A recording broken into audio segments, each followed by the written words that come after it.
agradecerles su venida aquí para este seminario que por primera vez llevamos a cabo entre el Grupo de Investigación de Filosofía de la Universidad de Panamá, Politay, y el Centro Internacional de Estudios Políticos y Sociales, CIEPS, en lo que pretende ser, sí, hoy en el corto plazo un conversatorio, pero luego queremos que sea el primero de una serie de conversatorios de este estilo en el futuro inmediato, ¿no? Además, un conversatorio que también tenemos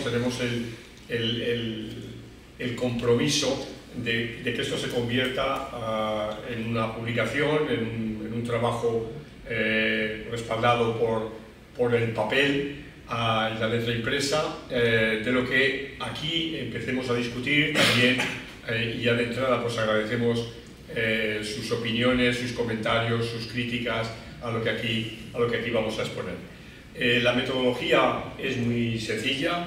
Vamos a tomar la palabra, o van sobre todo a tomar la palabra mis cuatro colegas aquí presentes durante unos 12-13 minutos. Llevaré el tiempo para que no se pasen de este margen, de manera que después de esa primera presentación haya una segunda especie de réplica, inmediatamente darles la palabra para terminar, eso sí, escrupulosamente cumpliendo el horario del mediodía.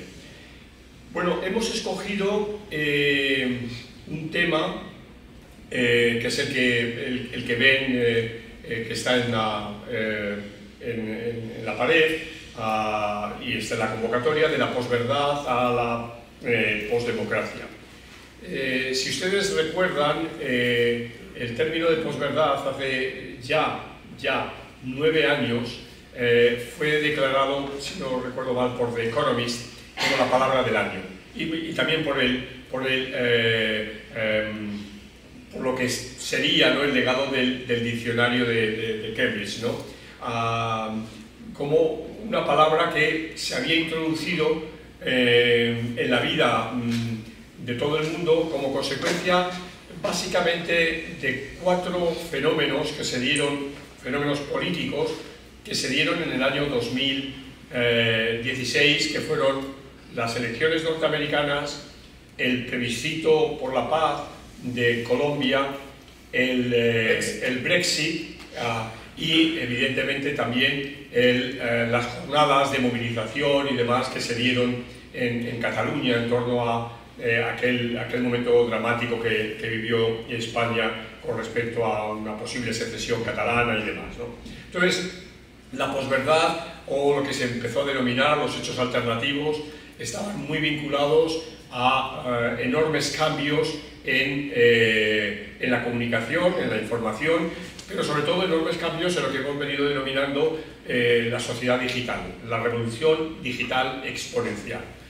Una revolución digital exponencial que tendrá su paroxismo, su punto todavía de inflexión hacia arriba en la pandemia, durante la pandemia, como consecuencia de que lo digital se adueñó en nuestro comportamiento cotidiano, la manera como consumíamos el tiempo, pero también cómo nos informábamos y demás, y cómo nos familiarizábamos con una serie de instrumentos que estaban ya ahí, los que se inventaron entonces. Skype llevábamos usándolo mucho tiempo, ni que decir tiene las propias redes sociales y demás, pero que, repito, la pandemia fue el momento de acelerar este proceso. Además, en un ambiente en el que las falsas o las verdades a medias, las mentiras, la intoxicación, a propósito del papel del significado de Wuhan, a propósito del papel de las vacunas, de las campañas que se vivieron en unos u otros países de desinformación, etc., ¿no? Bueno, esto fue un momento, repito, el año, sobre todo a partir de febrero-marzo del año 2000, que va a continuar del año 2020, que va a continuar evidentemente en el año siguiente, en el año 21 y parte del año 22, pero ya para consolidar un escenario de cambio, ¿no?, de cambio radical. leí hace muy poco que evidentemente, tres datos. Las redes sociales no existían en el siglo pasado, es decir, si ponemos el reloj a cero, en el año 2000 no existían. En el año 2000 aproximadamente el 6% de la población teníamos acceso a Internet o usábamos el Internet, el 6% de la población mundial, mientras que en el año 2025 ya es el 67% de la población que tiene conexión a Internet de manera frecuente, de manera habitual y demás, ¿no? Es decir, esa revolución, como digo, que se puede insertar en el cambio ha habido en las distintas épocas de la civilización, del ser humano. La gran característica es su condición exponencial, ¿no? La velocidad a la que se ha desarrollado tanto en el tiempo como en el espacio. Y el tercer dato es que dos grandes empresas, Nvidia y Microsoft, si fueran países y su capitalización supusiera su Producto Interior Bruto, hoy serían el cuarto y quinto país del mundo, Nvidia y Microsoft. Lo cual significa también que ha habido un complejo, en un determinado momento recuerden que se habló del complejo militar industrial, ¿no? Pues ahora hay un complejo tecnológico industrial que tiene un poder como ningún otro actor económico tuvo en la historia de la humanidad, ¿no? y que tutean, por supuesto, a unos estados sobre la base de un poder extraño que son los datos, ¿no? Es decir, un poder que no está depositado en una mina de oro, que no está depositado en un pozo petrolífero o gasífero, sino en los datos que están almacenados en la nube. Bueno, este escenario hoy en el ámbito de la política, y ya con esto termino mi breve introducción, se aboca a una situación que podemos denominar de postdemocracia. ¿Por qué postdemocracia? ¿Por qué esta cuestión de buscar siempre nuevas palabras, nuevos términos, etcétera? Bueno, porque ha habido un cambio de paradigma clarísimo en los últimos, yo me atrevo a decir un poquito más, en los últimos, sí, seguimos poniendo el año 2016 como un año frontera. ¿Qué pasa?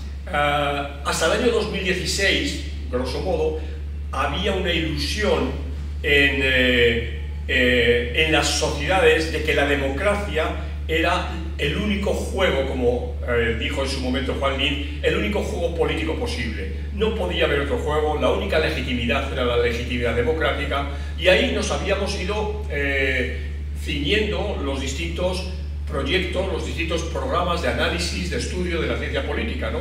Probablemente uno de los elementos que más ha avanzado la ciencia política entre el año 2005 y el año 2015 fue lo que se llamó la Agenda de la Calidad de la Democracia, por la que distintos grupos con diferentes metodologías se empeñaron en medir la calidad de la democracia, ¿no? Y, repito, distintos grupos, distintas metodologías y distintas, si se quiere, incluso concepciones de la democracia, pero está Freedom House, está Idea Internacional, está The Economist Intelligence Unit, está la Fundación Bertelsmann, está el proyecto de variedades de la democracia de la Universidad de Göteborg, y ya digo, un esfuerzo muy sólido. Y bueno, al medirse la calidad de la democracia, nos hemos ido encontrando, y todos los índices absolutamente coinciden, que a partir del año 2015-2016 absolutamente se produce un deterioro mundial, un deterioro global. Es decir, yo en un determinado momento eso lo definí como una especie de situación de fatiga de la democracia, pero da la impresión de que ahora es muchísimo más serio, sobre todo tras lo acontecido en Estados Unidos a partir del 20 de enero, ¿no? Estados Unidos, no digo que fuera el modelo, pero sí evidentemente era una roca sólida en el ámbito de la teoría democrática y del ejercicio de la democracia, etcétera. Hoy es un enfermo, ¿no? Es un país enfermo en ese sentido y un país que camina hacia la autocracia. Entonces, esto por un lado, pero por otro lado, los retrocesos que estamos viendo en distintos países de América Latina, algunos siguiendo pautas que son clásicas, que son viejas en la historia de América Latina, lo acontecido, sobre todo lo acontecido en Nicaragua, El Salvador y Venezuela, son procesos que uno puede encontrar en épocas pretéritas, ¿no? Pero no el deterioro que registra la democracia en otros países, como por ejemplo puede ser México, como por ejemplo puede ser Argentina, como es el caso peruano, o incluso el propio caso colombiano. Ayer tuvimos sobrada información a propósito de Colombia y cómo el país sufre un proceso de regresión democrática, cuando precisamente era uno de los países que más positivo había dado en estos índices. Bueno, y a ello hay que señalar que uno de los grandes países, o el primero o segundo país, como ustedes quieran considerar, lo que es China, evidentemente tiene una propuesta que no tiene nada que ver con la democracia. Esto no es nuevo, esto ya viene de atrás, pero supone que estamos hablando, por consiguiente, de miles de millones de personas que están bajo un paraguas que no es democrático, que tampoco, uno puede decir que es autoritario, pero no sé hasta qué punto tampoco, o sea, y no sé si estamos empezando a plantear, y esto lo ligo con lo que planteaba antes de la gran transformación digital, un nuevo escenario en el que, a propósito de Byung-Chul Han, Carlos, la voluntad general pueda ser conocida a través de inteligencia artificial, con lo cual se cumplan los deseos, las necesidades, las querencias, las demandas de la ciudadanía, no a través de la representación y de la participación política clásica, sino a través de otro tipo de mecanismos. Esto, por supuesto, estoy elucubrando, pero es algo que precisamente queremos analizar en este seminario, queremos analizar con los colegas. Bueno, para todo ello, y ahora ya sí que he concluido, están aquí conmigo y van así a hacer la intervención. En primer lugar, la doctora Raiza Uribarri, que es de CIEPS y que va a abordar desde su propia especialización en el ámbito de la comunicación, de las nuevas tecnologías y demás, este escenario. Luego van a tener espacio para intervenciones tres colegas del grupo Politay. Por el orden que van a intervenir, el primero será Toribio Pineda, en segundo lugar Carlos Con. Toribio Pineda es filósofo, es candidato a doctor y muy pronto será doctor en filosofía.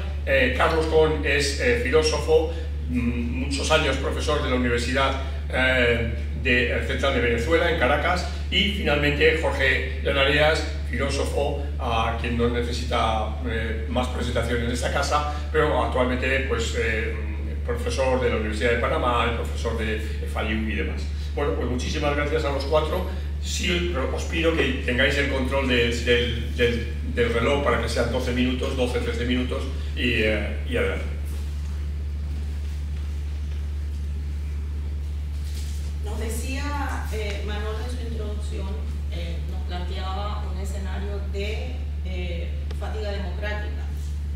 Su propio libro, Las huellas de la democracia fatigada, nos ponen en un escenario donde la democracia, por decirlo en términos bien concretos, está en cuestión. Es decir, como régimen político, la democracia está cuestionada. Hay ingentes grupos humanos que están padeciendo los déficits de la democracia.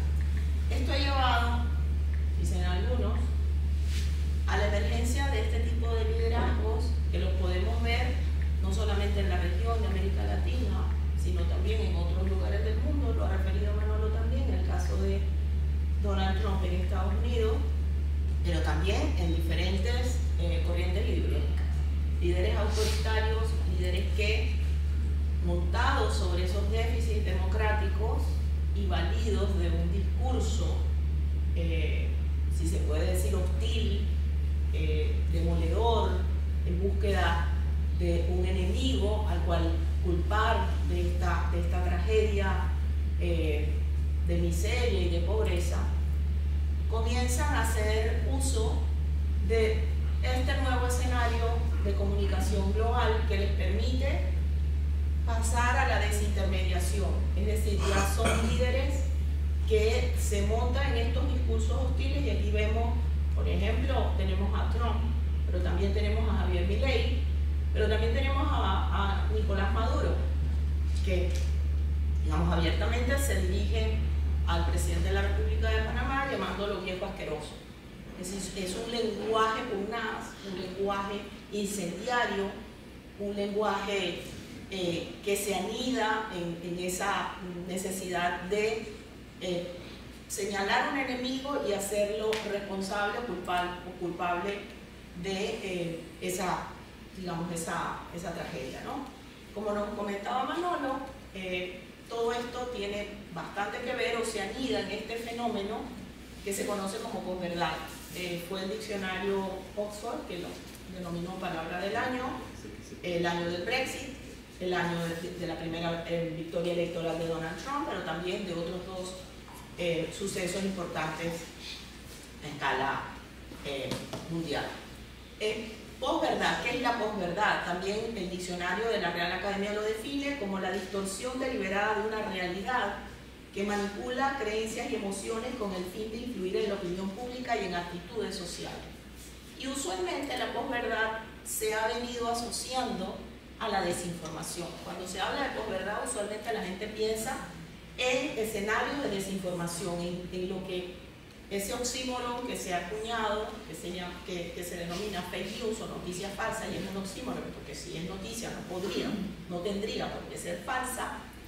Este es un fenómeno que es muchísimo anterior, viene mucho más atrás, que es lo que se conoce hoy como posverdad. Ya, por ejemplo, este artículo da cuenta de la falsedad de las noticias durante la campaña electoral en Colombia de 1930. Es decir, las noticias falsas o la propaganda o la comunicación dirigida ha existido desde hace mucho. El Diario Oficial de Colombia también recoge este artículo, publicar noticias falsas de las que puede resultar alarma o peligro para el orden público o grave daño a los intereses o créditos del Estado serán penalizadas. Estamos hablando de 1888, o sea, mucho más atrás. Contemporáneamente vemos este tipo de viñetas. Los diarios hablan cada vez más de la contaminación, los diarios inventan, mienten, dicen la mitad de lo que sucede. Es decir, es un fenómeno que se arrastra desde hace mucho más atrás. Pero, ¿qué resulta? Que estos líderes carismáticos, no soy politóloga, pero me atrevería a decir de corte populista, lo que han hecho es valerse de ese nuevo escenario que les permite comunicarse de tú a tú con las audiencias y no pasar por los mecanismos de verificación y de control del periodismo tradicional para endilgar esas responsabilidades. Donald Trump, y esta es su última campaña, decía que salvo Fox, todas las cadenas eran cadenas de noticias falsas. Y vemos que es él justamente quien acuña ese término, fake news. Fake news viene de la boca de un líder político y está demostrado, y así lo dice el Digital News Report, que la mayoría de las expresiones y las piezas desinformativas que terminan acuñándose y viralizándose provienen de líderes políticos. Es decir, hay una gran responsabilidad del liderazgo político y en eso se incluyen las agencias que llevan a cabo las campañas políticas en el fenómeno de la desinformación, pero que, como digo, lo trasciende. La posverdad más bien busca esto, ir a la creencia. En el fenómeno de la posverdad no importan los hechos, no hay un acuerdo sobre los hechos. La Premio Nobel de la Paz, que por primera vez lo gana una dupla de periodistas, la filipina María Ressa y un periodista ruso, se afinca en esa idea de que ahora no importan los hechos, lo que importan son las opiniones, las creencias. Por eso yo refuto las vacunas, sí, antivacunas, terraplanistas, negacionistas del holocausto. Son opiniones, esos son hechos que han ocurrido, pero no, yo decido no creerlos. Y ahí apuntan esos discursos que este tipo de liderazgos utilizan para aglutinar ingentes grupos de población. No, papá, esa es una noticia falsa, pero ¿cómo va a ser falsa si dice justo lo que yo pienso? Es decir, ¿y cómo se logra eso? Porque el peligro es este, cuando me enteré que era mentira ya era verdad. ¿Cómo se produce esa conversión entre una mentira que se instala a ser verdad? Acordémonos de Goebbels, ¿no? El padre de la propaganda. Se da porque, como bien nos decía Manolo ahora, los medios de comunicación del siglo XXI cambiaron. Antes teníamos unas especies de brújula, que eran estos medios que nos organizaban la visión de la realidad. Cuando había este tipo de hechos, la paz mundial se ha firmado, el hombre llegó a la luna, etc., había unos medios que desde un foco emisor desplegaban a una colectividad que los consumían y daban hecho por cierto, y había un respeto o una valoración del método periodístico para recabar esas noticias, verificarlas, ponerlas en el torrente informativo. Hoy eso no es así. Hubo una transformación mediática que iba de una difusión de uno a muchos a conexiones entre muchos, y esas conexiones entre muchos lo que hacen es viralizar rápidamente ese tipo de discurso. Ya no hablamos de secuencialidad, ya no leemos secuencialmente, ahora brincamos de un lugar a otro y brincamos velozmente sin procesar lo que consumimos en un momento. Ya no hablamos de monomedia, hablamos de multimedia. Los estímulos ahora nos llegan en el bolsillo de nuestros pantalones, nos vibran los teléfonos, nos llegan torrentes de información por segundo. Y ya nosotros no recibimos, nosotros interactuamos. Nosotros no somos solo receptores. Hay un emisor-receptor, obviamente debilitado en grupos que no tienen el mismo potencial de emitir que otros, pero que sí emiten. Ahí hay un peligro y una diferencia. Pero todo esto se monta sobre ¿qué? Cuando nosotros estamos en ese torrente de información digital y nos ponemos frente a unas pantallas, hay un algo que nos atrae, hay un actor que nos busca, hay un actor que nos seduce, como ese imán. ¿Y qué es lo que nos seduce? Cada vez más estos contenidos que son altamente emotivos, que nos llevan a hacer clic, que nos llevan a ir a hacer scrolling, y de repente nos conseguimos por media hora haciendo scrolling en un teléfono de modo infinito y no ir a leer lo que tendríamos que leer secuencialmente en un texto más nutritivo. Es como la comida chatarra lo que está allí. Por ejemplo, esto, seguramente ustedes lo vieron, que a una niña la bautizaron ChatGPT en Colombia. Sí.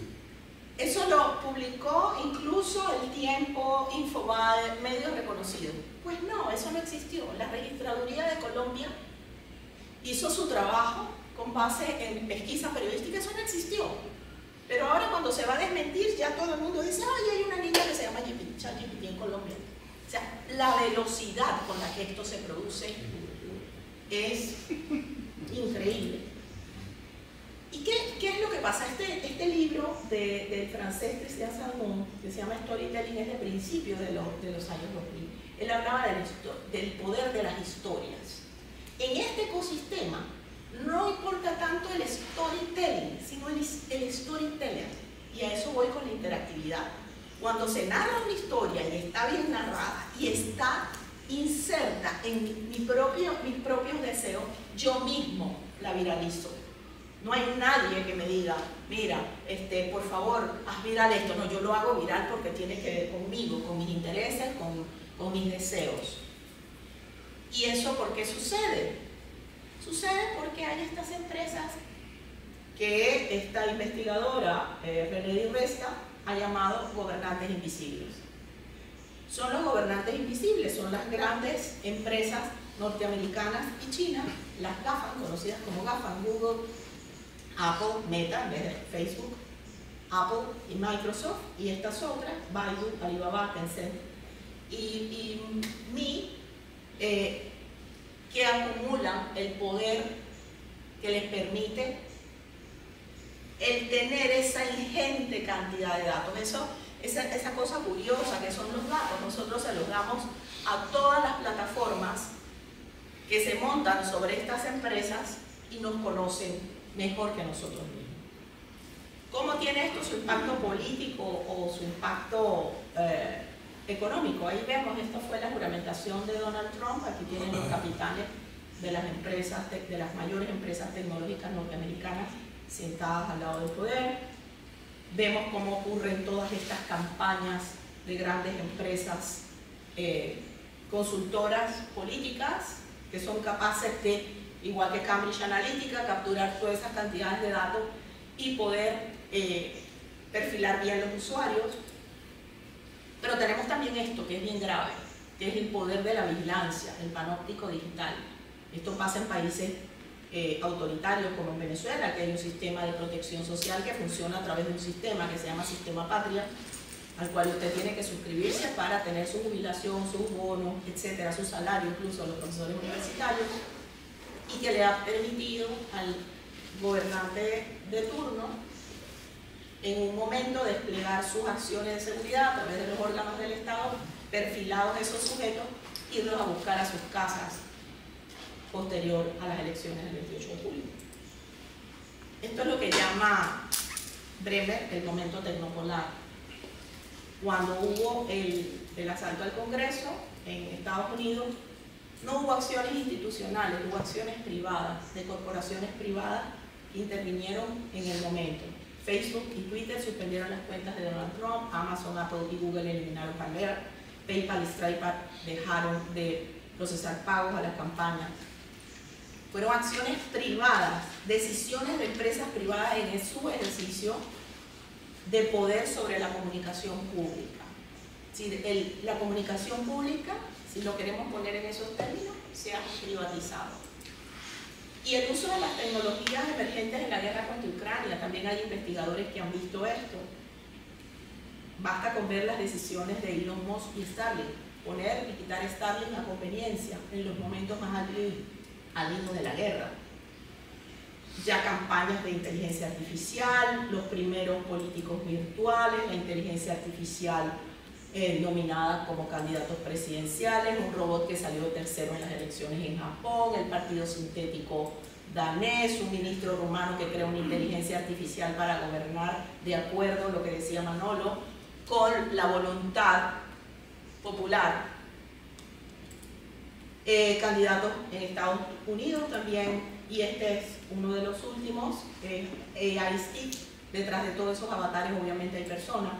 Y lo que ya tenemos en Colombia. En Colombia se ha lanzado un grupo que se llama Educracia, vaya nombre, Educracia, que se propone como una revolución política y eliminar los políticos en la cadena de intermediación. Antes decíamos, no es la nube, son los cables que hay detrás de todo esto. La Sociedad Mundial, la Cumbre Mundial sobre la Sociedad de la Información, se aspiraba a que la conectividad para todo fuera un motor de desarrollo. Pero resulta que ese impulso, esa energía que mete la digitalización en la sociedad y pasa de lo político, lo social, lo económico, no hace con esa rapidez, sino ensanchar cada vez más rápido las brechas. Y aquí tenemos la brecha que se está generando con la inteligencia artificial. Solo 100 empresas representan el 40% de la inversión mundial. Estados Unidos y China operan más del 90% de los centros de datos. África y Latinoamérica están prácticamente ausentes del mapa. Hay una brecha de procesamiento de la información y sabemos lo que implica procesar con velocidad información en esta sociedad digitalizada. Y eso tiene un aspecto material. Estos son los centros de datos de inteligencia artificial que se están construyendo alrededor del orbe este mundo en Albuquerque, en Texas. Son centros que además se ocupan territorios amplios, consumen agua, consumen energías, y también tiene que ver la parte ecológica, las consideraciones ecológicas. Y bueno, ahora no es la inteligencia artificial, son los GPUs, los Graphics Processing Unit, que están en disputa, y esa es la gran disputa ahorita entre Estados Unidos y China. El poder fabricar, distribuir estos procesadores. Entonces, bueno, sí hay algunas cosas que se están distribuyendo en África. Sí, en África están los etiquetadores de inteligencia artificial, que ganan centavos de dólar y son un montón. Pero el poder de tener esto está en las grandes potencias. Entonces, bueno, yo llego hasta acá y espero no haber aburrido. Muchas gracias.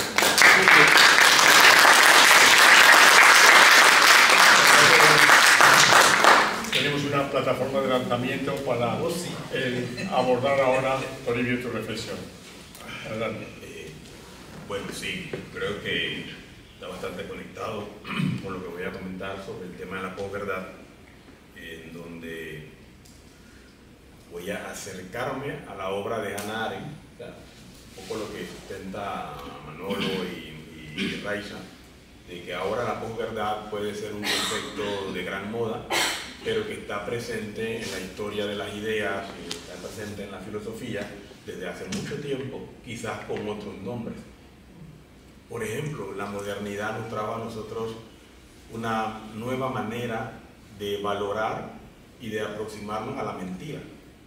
La mentira es un tanto diferente de la racionalidad moderna a aquella mentira noble, socrática, antigua, o aquella mentira medieval, y lo que estamos viendo hoy, que ya ni siquiera decimos mentiras, ni mentiras deliberadas, sino estamos empezando a hablar de no sé si será un eufemismo, y llamarlo de posverdad. Pero antes de entrar en el asunto de la posverdad, yo siempre he tenido esta debilidad por el tema terminológico y las aproximaciones conceptuales.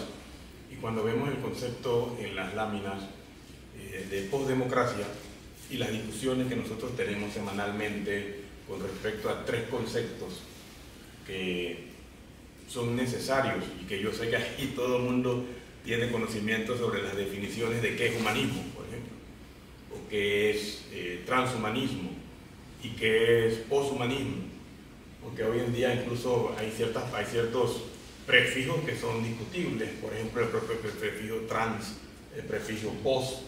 Entonces, en ese contexto, quizás reflexionar un poco sobre cuáles son las definiciones que nos permiten a nosotros, desde esta postdemocracia, poder comprender cuál es el estado, por ejemplo, de la subjetividad, de esta subjetividad que arranca desde el mundo antiguo, cuando Protágoras dice: el hombre es la medida de todas las cosas. Una frase que tendría mucha discusión hoy, tiende a que, bueno, ahora dicen, hay que decir que de todas las cosas el ser humano medida es. Sería la manera más correcta de traducir digamos, al español. Pero habría que preguntarnos, bueno, si él estaba hablando del ser humano, solamente estaba hablando del hombre, o si estaba hablando solamente de aquellos que hablaban en griego. Son discusiones muy antiguas, pero que ubican al ser humano como sujeto del conocimiento. A partir de todas estas manifestaciones culturales, artísticas, filosóficas, ahora el ser humano se siente el centro de todo. Llámese el mundo, llámese la antigüedad griega, llámese el planeta Tierra, el ser humano se siente dentro e incluso posteriormente fuera del planeta. Y creemos que hay una historia lineal, humanística, a través de la cual se ha desarrollado el ser humano. Y no es así, porque si hoy vamos a hablar de posdemocracia, nos podemos preguntar si en algún momento de nuestra historia hemos perdido la subjetividad. Y hay que recordar que por un poco más de 1000 años el ser humano dejó de ser el sujeto de su propia historia. Y Dios es algo que es difícil de comprender, quizás los teólogos puedan dar más luces, pero Dios se convirtió en el sujeto de todo. Y nosotros pasamos a un segundo lugar como criatura de Dios. ¿Y qué tan débil es nuestra situación actual, en donde nosotros en una posdemocracia, con este supuesto desde Platón hasta hoy que somos los sujetos políticos, hasta qué punto nosotros estamos acercándonos a un momento en donde como sujetos políticos de la democracia estamos perdiendo ese protagonismo, estamos perdiendo esa condición. Junto con el humanismo ha surgido este debate del siglo XX, que es un debate interesante por la incursión de la tecnología, toda esta racionalidad actual. En realidad, creo que no sé por qué la gente menosprecia tanto la historia, porque antes del siglo XX, como vivíamos los seres humanos, o sea, no había luz eléctrica, no había saneamiento. Ahora hay una gran discusión sobre los derechos que hay en torno al agua, cómo bebía la gente agua. Entonces, el siglo XX, con toda esta tecnología, ha ido mejorando la condición de vida de los seres humanos. En la conversación que teníamos anteriormente en otro evento, yo quedé muy sorprendido en la Feria del Libro que llegó una muchacha que le faltaban partes del cuerpo en una de estas sillas de ruedas, pero esas partes de su cuerpo estaban ya completas. Sí, tenía los brazos, tenía las piernas, pero no eran piernas ni brazos humanos. Esto nos lleva a nuevas discusiones transhumanísticas de cómo nosotros, como sujetos humanos, tenemos una nueva relación con la tecnología en donde estamos mejorando nuestras condiciones de vida. Bueno, lamentablemente, quizás este tipo de nuevo comportamiento ha coqueteado más con el neoliberalismo, con los sistemas capitalistas, y pareciera que el transhumanismo no es tan democrático, sino que solamente algún tipo de personas tienen acceso a todo esto de la biología genética, de esto que se discute hoy en día, que no sé cómo va a ser la democracia o las jubilaciones, pero hay varios filósofos sobre 90 años, hay muchos seres humanos sobre 100 años. Entonces todo el tema de envejecer en el marco del transhumanismo se está convirtiendo en un objetivo.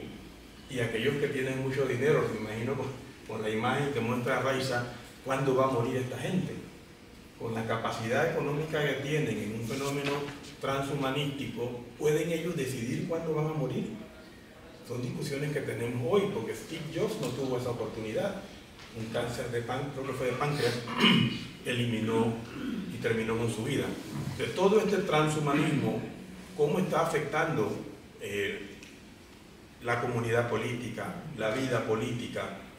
Es muy cómodo hoy en día ir aquí a la Autoridad Nacional del Pasaporte y pagando $75 tienes el pasaporte en 10 minutos. Y si no lo pagas, bueno, lo tienes en 3 días y ya te lo estás recibiendo hasta en 24 horas. Entonces, ¿por qué? ¿Será que los funcionarios son más eficientes?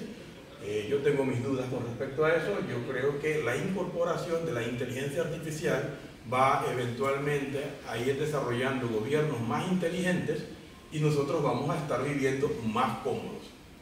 Ahora eso se va a transmitir. El que no vino aquí puede reproducir esto 20 veces en la casa. Nos van a criticar a todos nosotros con la comodidad de leer y decir esto lo dijiste bien, esto no lo dijiste bien. Pero de pronto, ¿hasta qué punto nosotros estamos recostándonos en esa comodidad? Y por lo menos en Rossi Braidotti nos presenta ese fenómeno transhumanístico como un proceso, pero un proceso ¿hacia dónde? Y ese proceso, el fin, es lo que vamos a discutir acá dentro de un marco de la posdemocracia que está dentro de la definición de lo que es poshumanismo. Yo siento que, por ejemplo, esta autora que hemos decidido leer es bastante optimista porque todo esto del fin de la historia, todo esto del fin de la humanidad es tan dramático. Ella no nos lo plantea así, dice, no, lo que va a acabar definitivamente es el fin de una noción de la manera en cómo hemos vivido los seres humanos. Vamos a aproximarnos ahora a una nueva, no es que se van a eliminar los seres humanos, sino que vamos a tener ese atrevimiento de vivir de una manera diferente y quizás con el reto de compartir la condición de sujeto de conocimiento, de sujeto político, con otros actores que causan, o sea, con todas las películas que hay del 70 hacia acá y que cada día son mucho mejores, pareciera que hay muchos sujetos no humanos. Digo, sujetos no humanos hemos tenido siempre, tenemos a Dios, tenemos las instituciones, pero este nuevo sujeto no humano es sumamente interesante y que estamos analizando, y estos espacios son los necesarios para el tema de, bueno, qué tipo de sujeto en realidad es la inteligencia artificial. Y en la posdemocracia, ¿cuál es el rol que va a tener la inteligencia artificial? Pero bueno, por cuestiones de tiempo, yo sí, el tema es la posverdad en Hannah Arendt, pero sí creo que vale reflexionar sobre, bueno, qué es humanismo hoy, qué es transhumanismo por la comodidad que estamos viviendo, que antes esa discusión se daba en términos del trabajo. El trabajo era lo que te daba comunidad. Marx, Arendt discuten esto, y bueno, el que tiene un buen trabajo, bla.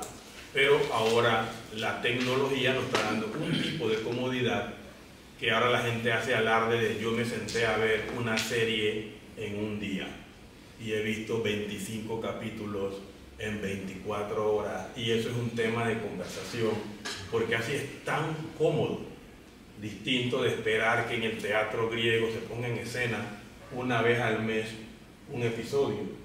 Hoy nosotros tenemos un supuesto control de nuestro entretenimiento, pero ¿qué tipo de entretenimiento? hacia dónde nosotros mismos nos estamos llevando. Estamos cediendo nuestra condición de sujetos y estamos muy cómodos. Hoy en día, hoy quién sabe abrir un hueco en el piso como constructor, o para qué, si usted puede estar chateando, conversando con la esposa y nada más apretando el botón de la máquina que abre el hueco en el piso, y nos hemos ido discapacitando. Mira el tema de la música aquí. ¿Quién fue la última vez a una fiesta donde hubo un grupo musical? Hay que tener mucho dinero para tener un grupo musical. Usted ahora llega a una fiesta y aprieta el celular, Spotify, y te reproduce con una bocina y se hizo la fiesta.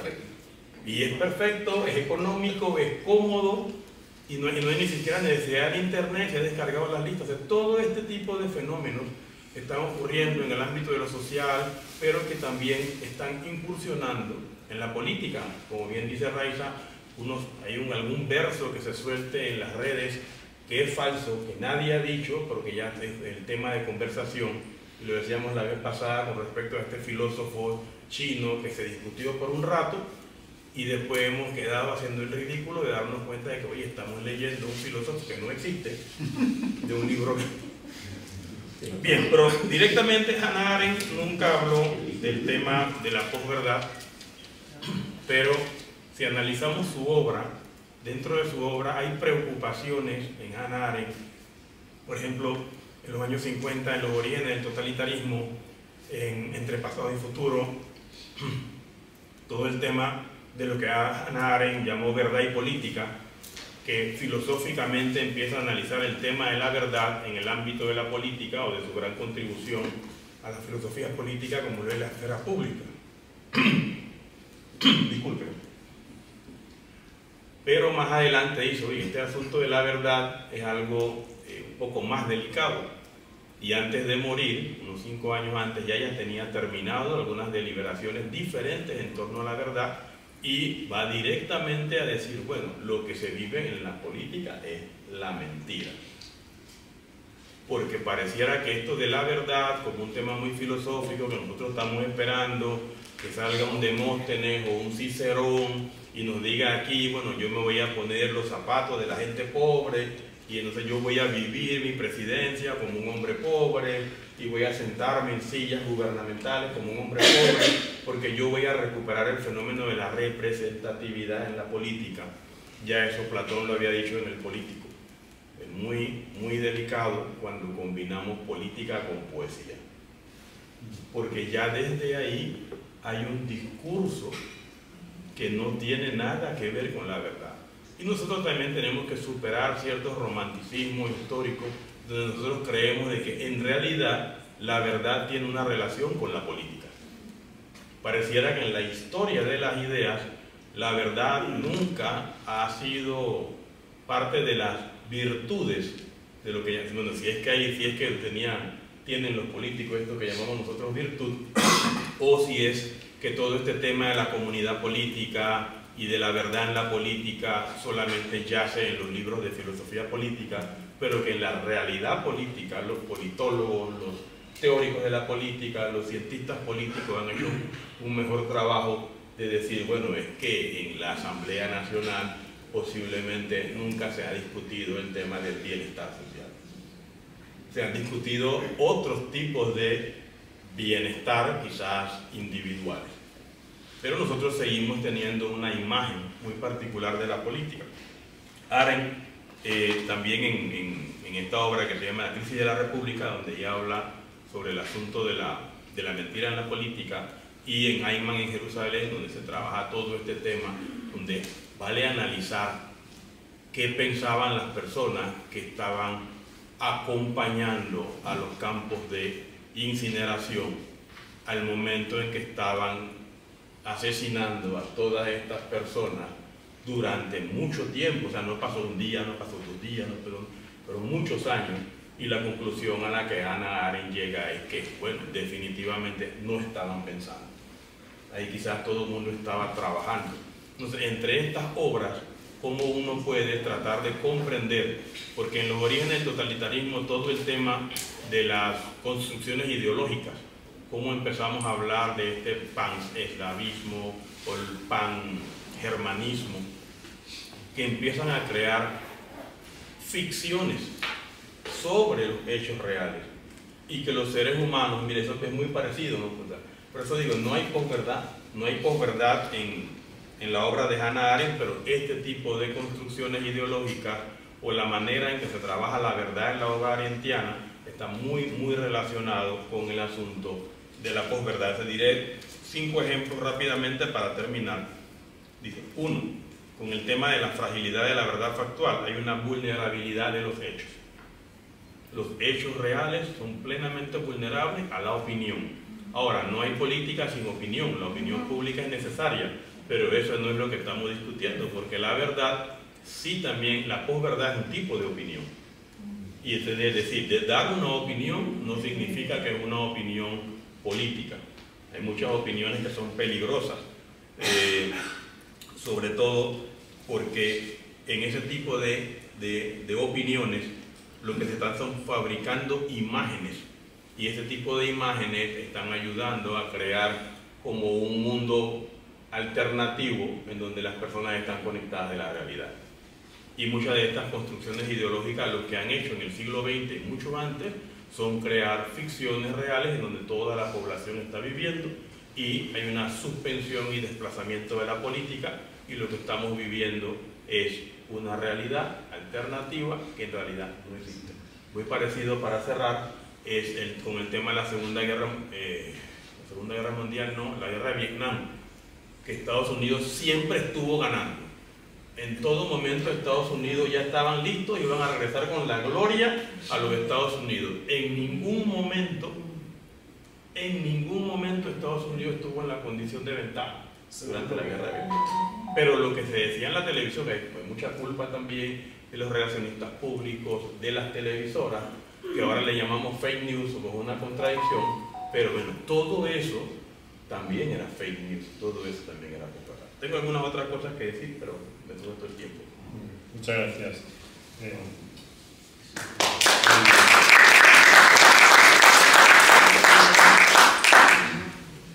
Muy bien, Carlos. Sí. Bueno, a diferencia de los que me... ¿Se oye bien, no? Sí. A diferencia de los que me antecedieron, yo me impuse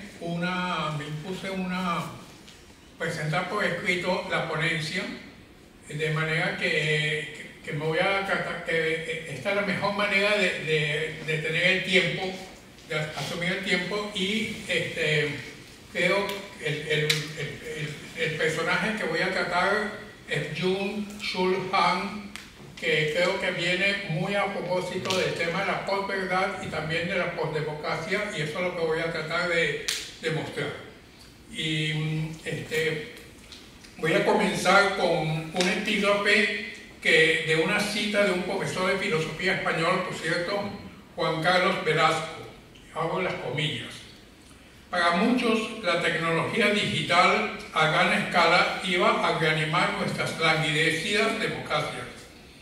El tecno-optimismo hizo pensar que el progreso tecnológico residía la solución a todos nuestros problemas, pero algunos advirtieron del riesgo de que la e-democracia se convirtiera en realidad en populismo electrónico y en algo lucrativo.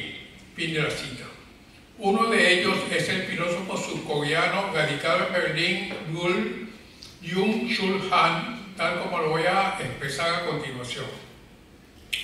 Bien, tal como lo aseveró el profesor Toribio y si no Hannah Arendt, quien me acaba de anteceder, vivimos en tiempos en que la mentira ha dejado de ser una anomalía del discurso político para convertirse en la norma. En este escenario que domina la posverdad, un vocablo definido por el diccionario Oxford de 2016, que alude a aquellas situaciones en las cuales los hechos objetivos son menos influyentes en la formación de la opinión pública que las apelaciones a las emociones y las convicciones personales. Por ello, las teorías políticas se enfrentan hoy más que nunca al apremiante desafío de adaptarse a fracasar en su objetivo fundamental, a saber, formar ciudadanos críticos, responsables y comprometidos con la democracia. Ya en sus libros sobre modernidad líquida y otros temas culturales de la cultura política líquida también, el sociólogo judeo-polaco Zygmunt Bauman nos alertaba que la posverdad no solamente es una mentira bastante más sofisticada, sino sobre todo el síntoma de una sociedad que ha perdido la confianza en la certidumbre de los enunciados científicos, en la experticia de los técnicos y en las instituciones democráticas, y dentro de ellas especialmente en las promesas de los dirigentes políticos y en la producción ideológica de las élites socioculturales. El sentimiento de inseguridad y vulnerabilidad que Bauman asocia a la desaparición de los puntos fijos en los cuales colocar la confianza en las instituciones y los gobernantes, en uno mismo, en los otros, en la comunidad, conspiran contra la disposición a generar soluciones. Para este autor, la posverdad es, en síntesis, un círculo vicioso que solo anticipa parálisis y desintegración social.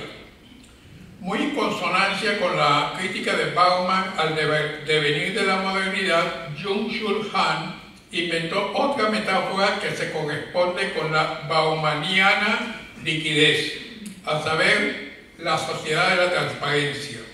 Esta noción, desarrollada con perspicacia en casi todas sus obras a partir del 2012, describe un mundo caracterizado por la visibilidad nítida, en la que se allanan todas las acciones sociales con el fin de insertarlas en un torrente consumista que favorece al gran capital y conducir al sometimiento de todos los ciudadanos a la rutina diaria. Así, al ser desprovisto de resistencia, nos conformamos con nuestra situación de servidumbre. La transparencia es sobre todo una condición existencial que determina nuestra relación con el entorno sociopolítico y con nuestra interioridad. Acostumbrarnos a una vida sin fricciones, a la docilidad, o en nuestro caso, a no luchar por la consecución de un sistema democrático sólido como aspiraba Benjamin Barber. Pensemos en un mundo donde todo fluye, pero no en el sentido de Heráclito o de Nietzsche, sino que se mueve sin obstáculos, espejos perfectamente pulidos, pantallas táctiles que responden al menor goce, etc. Esta es la estética de la transparencia, una situación que implacablemente busca eliminar cualquier aspereza que perturbe la existencia. Pero una visibilidad que promete comunidad oculta una pérdida profunda. Al desterrar lo crispado, lo que se resiste, también excluimos la posibilidad de reflexionar, de encontrar sentido a nuestro esfuerzo, a nuestra capacidad de pensar. La transparencia nos seduce con su fluidez, pero nos condena a que no podamos aferrarnos a algo que perdure. El ámbito digital encarna esta metáfora con una claridad inquietante. Las pantallas de nuestros dispositivos perfectamente lisas son el símbolo de una interacción sin esfuerzo. Deslizamos los dedos, navegamos por contenidos entrecruzados por algoritmos que, diseñados para minimizar la fricción, nos aíslan de la alteridad, de aquello que podría desestabilizar nuestras certezas. Las consecuencias de esta proliferación de lo transparente o de lo líquido, como dijera Bauman, son profundas. La existencia se vuelve un deslizamiento continuo carente de puntos de apoyo. La falta de resistencia genera una sensación de vacío que Han vincula al malestar de nuestra época. Sin obstáculos que nos obliguen a detenernos y reflexionar, nos encontramos atrapados en una sociedad perfecta pero estéril, en la que la resignación y la apatía se convierten en síntomas de la modernidad que ha sacrificado el sentido de fluidez. En el núcleo de su concepción, de Hahn, por supuesto, yace una aversión a la idea de alienación similar, aunque no teorizada, a como fue formulada por Marcuse en Un hombre unidimensional, y también a las distopías, más a la de Huxley que a la de Orwell. Vivimos en una época que rechaza lo incómodo, lo que desafía o hiere, relaciones sin conflictos, entornos que no exigen enfrentar lo diferente. Sin embargo, esta obsesión por la transparencia tiene un costo. La resistencia, la fricción, incluso el dolor son elementos esenciales para el crecimiento humano. Al eliminarlos, perdemos la capacidad de transformarnos, de aprender del entorno con lo que nos rodea. La transparencia, así definida, al igual que la posverdad, nos envuelve en una comodidad engañosa, sacrificando la riqueza de lo impredecible. Esta lógica también se extiende al ámbito político. Los discursos actuales tienden a evitar las aristas buscando un consenso aparente que no ofenda ni provoque. La política transparente, sin embargo, oculta las tensiones reales de la rigurosidad de la sociedad, sofocando el potencial transformador del conflicto mismo. Al eliminar la rigurosidad del debate, se produce un estancamiento disfrazado de armonía, donde las verdaderas diferencias no encuentran espacio para manifestarse. Frente a esta hegemonía de lo transparente surge la pregunta: ¿es posible resistirse? La respuesta comienza por revalorizar lo que nuestra época ha desechado: la rigidez, la incomodidad, la intransigencia. Esto implica buscar el enfrentamiento con lo que desafía y transforma. Aceptar la ficción nace del esfuerzo por enfrentar la trivialidad. Esta crítica nos confronta con una paradoja, a saber, lo que parece facilitar la vida también la empobrece. Hahn ofrece respuestas simples, pero su sola formulación ya es un gesto de rebeldía. Nos desafían a imaginar una sociedad que no tema la aspereza, que encuentre en la imaginación no un obstáculo, sino una oportunidad de reconectar con lo que realmente importa. La inquietud por lo disruptivo representa para él el diagnóstico de la crítica a la sociedad contemporánea, licuada en torno a los ecosistemas líquidos digitales, que desplazan el espacio público tradicional. La ira que solía movilizar de forma activa a una ciudadanía dispuesta a desencadenar acciones de cambio se disuelve dentro de la acumulación compulsiva de créditos virtuales absurdos. Estas son las condiciones que crean una era post-metafísica, una época sin tiempo para ejercer el tipo de cuestionamiento que posibilitaría una auténtica reflexión sobre nuestra existencia. Reducido al mero vivir y sometido al dominio de la tecnología digital, este mundo puede ser visto, pero no puede ser aprehendido. Si la propuesta es mantenernos exentos de toda duda y por lo tanto del verdadero entendimiento, lo que queda es una existencia que flota sobre la información como una posverdad. Y esta es la gramática más elemental del lenguaje, de la eficiencia, porque totaliza lo adictivo, el contar y cuantificar en detrimento del discurso racional que brinda espesor y sentido a las cosas. Hasta donde yo lo he leído, no soy especialista en su filosofía, Byung-Chul Han no menciona el vocablo posverdad, a pesar de que todavía escribe y todavía está activo. Pero sí discurre sobre los fake news, uno de los pasajes más emblemáticos está en su libro, ya lo tengo por ahí, No Cosas, Quiebras del Mundo,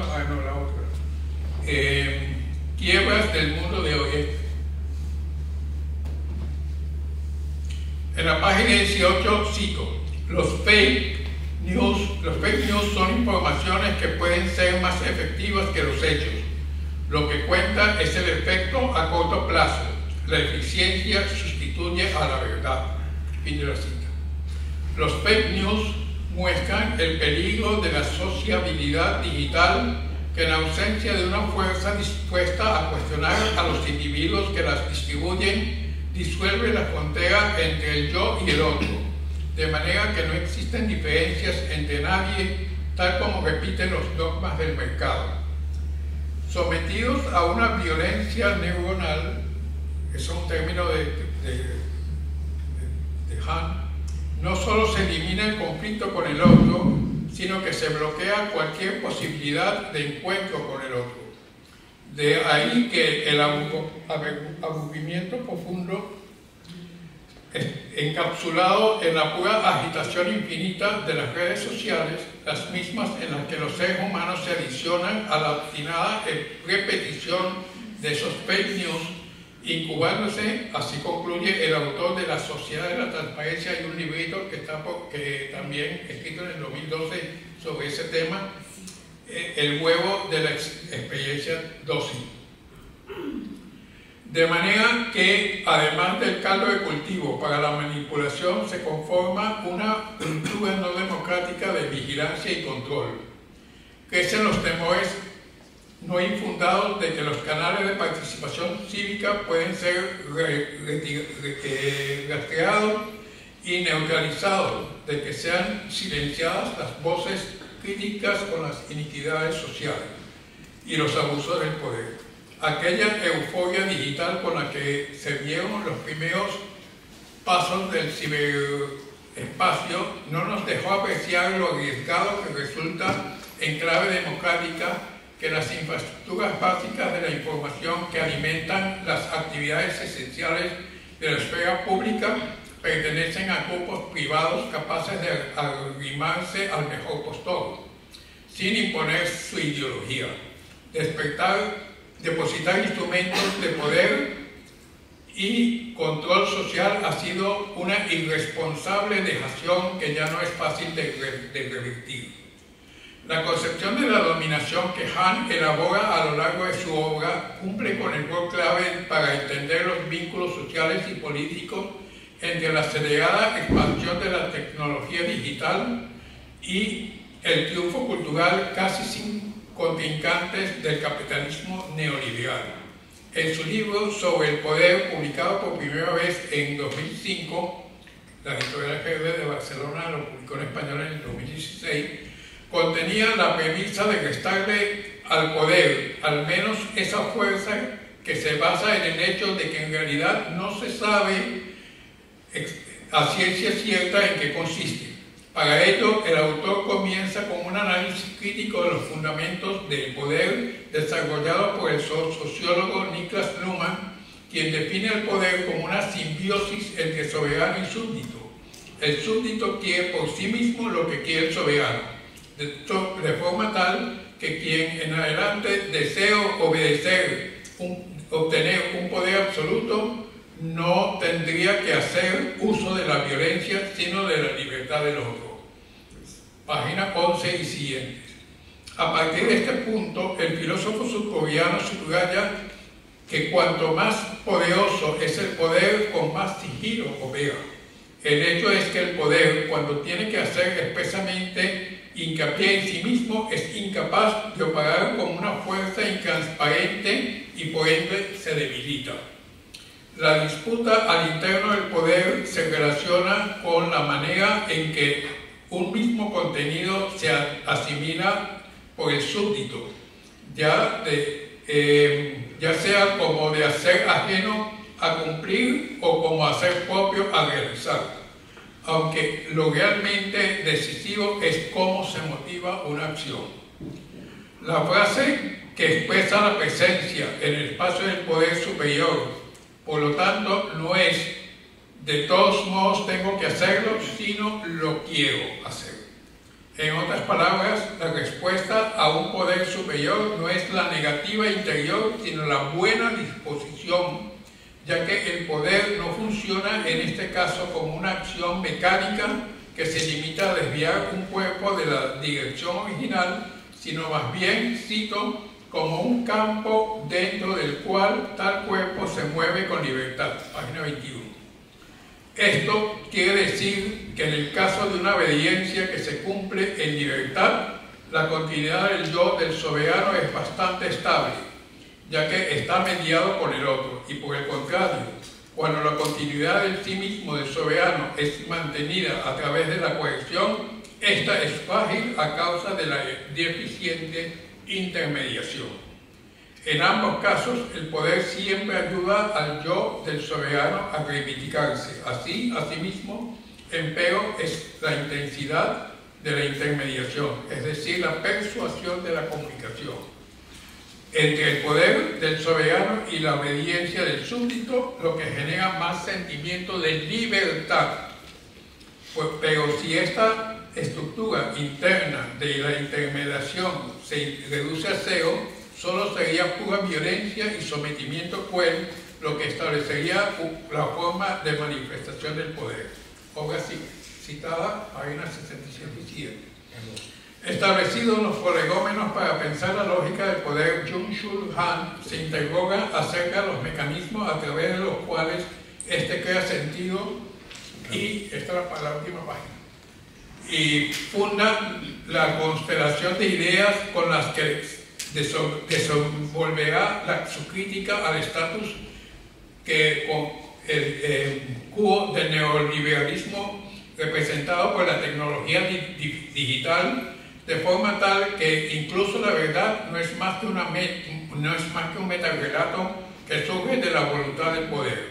Cito: el despliegue del poder tecnoliberal no debería ser un objeto de crítica por lo que el Big Data prohíbe o limita, sino por lo que permite y vuelve ilimitado, e incluso por lo que cuando parece prohibitivo y limitante también causa placer. Fin de la cita, página 57. Otro problema asociado con... Bueno, esto lo voy a dejar. En esta laissez-faire, la información devenido en el capitalismo de la vigilancia se degrada a las personas a la condición de datos y de ganado consumidor. Han sostiene que la historia de toda forma de dominación ha tenido su propia política de transparencia. En el régimen de la información, las personas son visibles y se esfuerzan por alcanzar esta visibilidad al extremo por sí mismo, voluntariamente a tal punto que se vuelve transparente. Transparencia se llama a la política de hacer visible el régimen de la información, y la transparencia se transforma en un imperativo.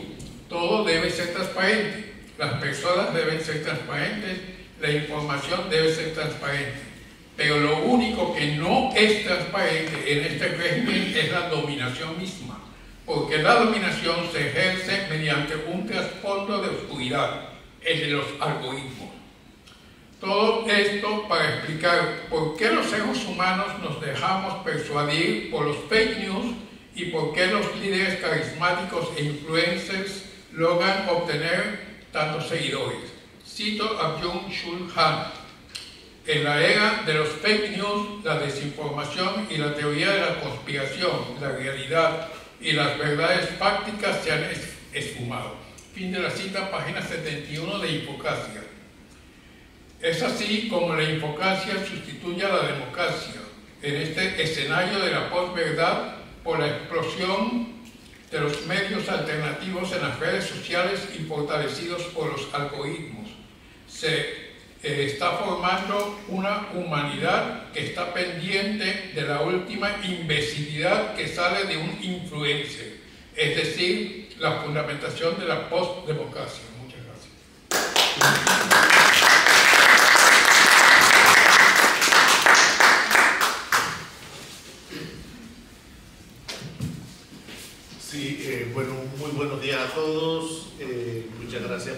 venir a este conversatorio. Quiero agradecer a Manolo la excelente introducción que ha hecho el día de hoy y a Raiza por esa presentación llena de motivaciones, cosas para comentar allí.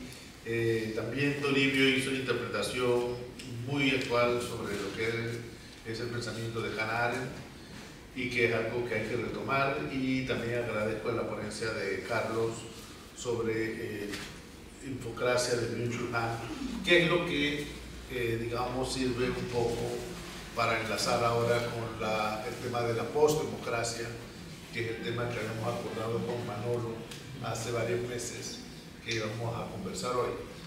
Miren, el término postdemocracia fue utilizado por primera vez, no por un francés, que mucha gente piensa que porque post tiene que ver con algún francés. No, en realidad fue utilizado por Colin Crouch, un profesor británico que da la casualidad que estaba en Warwick, la universidad donde yo estudié, pero esto ocurrió unos 10 años después. Y Colin Crouch llamaba la atención en esa investigación sobre algo que le estaba ocurriendo al Estado. Era una reflexión más sobre la teoría del Estado, porque él lo primero que hace es indicar, estamos hablando en 2006, lo primero que hace es indicar que las corporaciones privadas han adquirido un poder inusitado. Estamos en el siglo XXI, estamos viviendo una época que no tiene comparación con nada que conozcamos antes. Y ese poder inusitado de las corporaciones privadas evidentemente no se refiere a países pequeños como Panamá. Estamos hablando para las grandes potencias. Esas corporaciones eran demasiado poderosas. ¿Por qué? Porque entre otras cosas esas corporaciones son transnacionales, es decir, no operan dentro de los límites de un Estado-nación. Y además de eso está el tema de la tecnología, que hace que literalmente el Estado territorial, tal como lo conocemos, no tiene ningún sentido para esas corporaciones. Esas corporaciones sencillamente establecen relaciones con clientes de una manera directa. Así que el Estado es totalmente irrelevante. ¿Alguno de ustedes conoce cuánto paga Amazon de impuestos en Panamá? Por supuesto que nada. ¿Hay gente que compra Amazon en Panamá? Sí, mucha gente, mucho dinero. Pero eso no reporta absolutamente ningún tipo de ingreso fiscal para Panamá. La otra cosa que hace Colin Crouch en su libro sobre postdemocracia es llamar la atención sobre este tema. Es difícil. Yo sé que Manolo es una de las personas que mejor maneja este tema en América Latina, si no en el mundo. Pero hay que decirlo, creo que Manolo también lo ha mencionado en otras intervenciones, es el tema de las elecciones y los partidos. Ya las elecciones y los partidos no son lo que eran. Hubo un tiempo, yo voy a decir que sí, hubo un tiempo en que las elecciones nos jugábamos el futuro.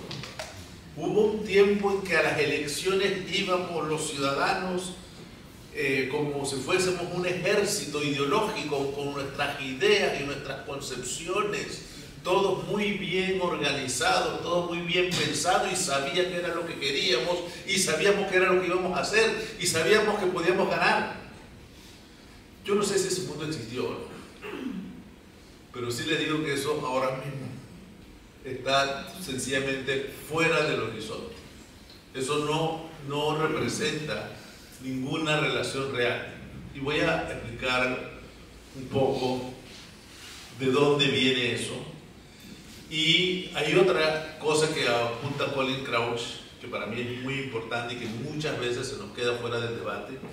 En mi opinión, a Byung-Chul Han muchas veces se le queda esta parte fuera de la cuestión, que es el problema de las políticas públicas. Entonces, qué difícil es armar este juego, donde en condiciones cambiadas tenemos que pensar en la política, en las elecciones, tenemos que pensar en las políticas públicas que protegen los derechos de las personas, que son las que configuran su bienestar, con las herramientas que usábamos hace 100 o 50 años, cuando el mundo ha cambiado de una manera tan drástica. Miren, yo no quiero preocuparlos demasiado, pero sí quiero decirles que cuando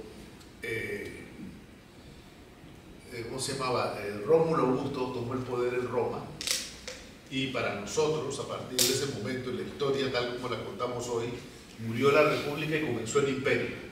Ese fue el primer emperador romano y empezó el Imperio. Bueno, los romanos siguieron creyendo que tenían una república y siguieron hablando de república por varios cientos de años después, cuando nosotros datamos el fin del mundo antiguo, cuando un rey visigodo tomó posesión de Roma, y sabemos el día exacto en que eso ocurrió, y decimos, ahí terminó el mundo antiguo y empezó el mundo medieval. Bueno, la gente en Roma prácticamente no se enteró de eso, siguieron pensando que todo seguía igual. Yo tengo la sensación de que nosotros seguimos comportándonos de una manera que se refiere a un mundo perimido. Ese mundo se acabó, se terminó, y no nos hemos dado cuenta. Y la ambigüedad que yo hallo, me gustaría que Manolo intervenga después, la ambigüedad que yo hallo en el concepto de la democracia fatigada, es que hay veces que nos representamos el problema como si fuera el problema de un resfriado que uno tiene. Y el resfriado, pues, uno se recupera después. ¿Se da cuenta? Nosotros pensamos que verdaderamente vamos a tener un buen sistema de partidos en 5 años, o en 10, o vamos a volver a hacer política ideológica en 5 años o en 10, o vamos a tener al PRD, o vamos a tener un partido. ¿Se da cuenta?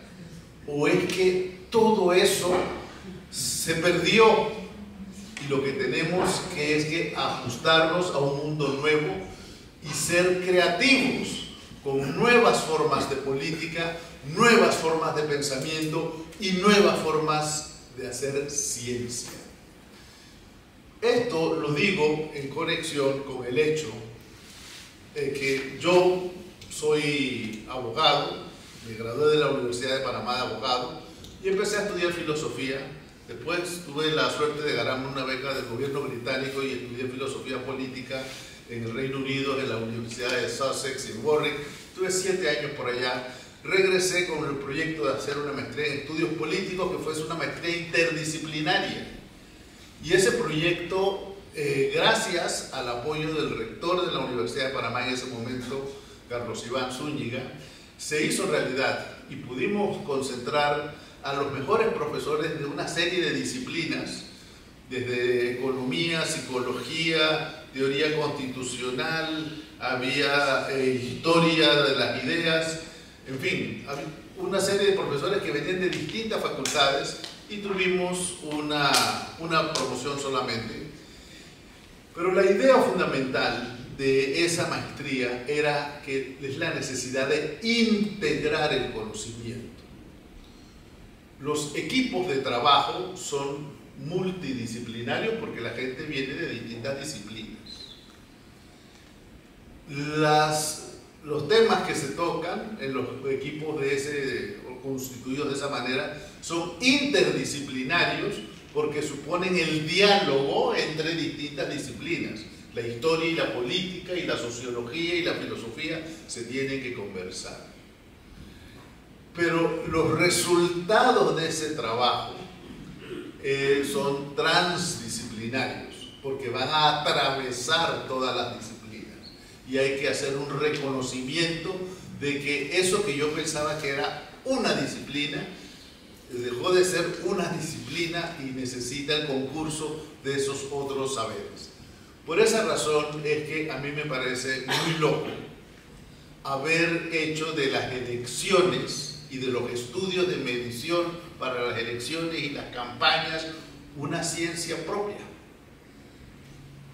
Una de las cosas que a mí me llamó la atención en el año 2014 en un encuentro de politólogos que hacíamos con el CIDEM. Yo ofrecí una ponencia sobre Spinoza y la necesidad de educar las emociones. Ya se veía venir un poco el desconcierto de los años que siguieron, pero la idea de trabajar sobre Spinoza y la educación de las emociones es sencillamente porque la idea que nosotros tenemos y que está un poco en la base del tema del estudio de las elecciones es la del elector racional, la del sujeto racional, del individuo que piensa, analiza, juzga y hace la decisión correcta, hace el escogimiento correcto. Señores, eso es un invento, siempre ha sido un invento, eso no existe en la realidad. En Spinoza tenemos muy claro que el ser humano es un ser emocional. Puede que llegue a pensar, puede que llegue a usar la razón, es posible. Si tiene educación, si tiene un entorno adecuado, es posible que haga cosas racionales. Pero fundamentalmente es un ser emocional, está dominado por las emociones. Eso está desde el siglo XVII gravitando sobre nosotros. Pero es ahora que estamos descubriendo esa realidad, de que en realidad el discurso político se ha convertido solamente en una especie de estímulo para ciertas emociones que yo diría que no son muy sanas, son emociones tóxicas. El populismo básicamente consiste en encontrar a quien odiar, encontrar ese enemigo terrible al que hay que vencer. Le vamos a poner distintos nombres, le vamos a poner imperialismo, neoliberalismo, fascismo, le vamos a poner un montón de cosas. No importa la veracidad de lo que estamos diciendo, lo que importa es el estímulo emocional. Entonces, claro, ante eso uno se da cuenta de que, y ese es el discurso de Byung-Chul Han, que la infocracia es el resultado de esas dos palabras. Kratos en griego antiguo es el poder, es gobernar. Entonces la información domina. Pero a mí no me parece que eso captura el problema. El problema es la manipulación de las emociones. No es un tema de información. ¿Y por qué digo esto? Porque hay otro lado de la información que yo tuve el privilegio de trabajar en Naciones Unidas como especialista en política social durante 20 años. Señores, hacer política pública es la manera más eficiente de proteger los derechos de las personas. La educación, la salud, no son beneficios que uno va a obtener de los tribunales de justicia. Esos beneficios se van a obtener es del sistema administrativo que tiene el Estado para entregarle esos servicios a la población. Y ustedes saben cuál es el principal bien que tienen las políticas públicas para poder entregar esos servicios de una manera adecuada: la información. Si tenemos mejor información, vamos a tener un mejor servicio de salud, un mejor sistema de educación y un mejor sistema de seguridad, lo que ustedes quieran. Porque la información es muy valiosa para la política pública. Tener una política pública gobernada por información de calidad es lo mejor que nos puede pasar. Si nosotros decimos hoy, por ejemplo, sabemos que de acuerdo al censo tenemos 120.000 niños fuera de la escuela. A mí me parece que es tiempo de exigirle al Ministerio de Educación una respuesta para esos 120.000 niños que están fuera de la escuela. Sabemos dónde están, sabemos quiénes son, sabemos quién es su papá y su mamá. Y no hacemos nada al respecto. Entonces la información es muy valiosa para los objetivos del desarrollo. ¿Se dan cuenta? No se puede tener objetivos del desarrollo con bla bla bla, con discursos. Se necesita información de calidad. y aprender a manejar información de calidad y generar información de calidad también. Entonces, en ese contexto, pienso yo que vale la pena recordar algo que decía Mark Twain: si las elecciones fueran verdaderamente útiles, hace tiempo nos habrían quitado el derecho a votar. Entonces, ¿qué es lo que tenemos en la realidad? Un sistema de administración pública opaco, que se maneja con el capricho, se maneja con unos intereses particulares, que tiene a la población viviendo en desigualdad, porque ahí se genera la desigualdad. Y entonces tenemos unas elecciones con voto libre, transparente, de acuerdo a sus derechos, que al final vemos qué ocurre cuando estas personas van a la asamblea y tenemos un circo en la asamblea permanente. Hasta golpe ya tenemos, ahora tenemos tinglado de boxeo también. Entonces yo sí creo que hay que volver a pensar las cosas. No podemos sentirnos cómodos con estudiar la democracia a partir del sistema de partidos. No podemos sentirnos cómodos con pensar que la información es dañina y que es lo peor que le pudo haber pasado a la gente tener información. No, no, no, no. Hay que ser un poquito más específicos. Como yo me rehúso a llamar democracia a la orgía del poder y del dinero que tenemos hoy, al final tenemos que decirle, bueno, esto que tenemos, ¿qué es hoy? Esto no es una democracia. Yo no sé si la postdemocracia es algo que viene antes o después de la democracia, pero sí me parece que estamos en una situación histórica en donde es absolutamente necesario cuestionar los conceptos más básicos que utilizamos para interpretar nuestra realidad, porque sencillamente no lo estamos haciendo bien. Lo dejo ahí.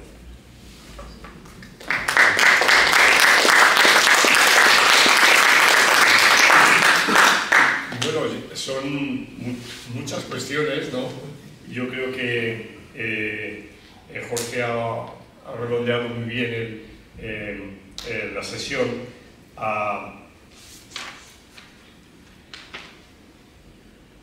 Tenemos un reto por delante enorme, ¿no? Bueno, creo que siempre la humanidad ha tenido retos enormes por delante, pero y me ha gustado mucho esa metáfora, ese ejemplo, ¿no? muy pedagógico que has puesto de cuando unos sujetos están insertos en un cambio de época y no se están dando cuenta, ¿no?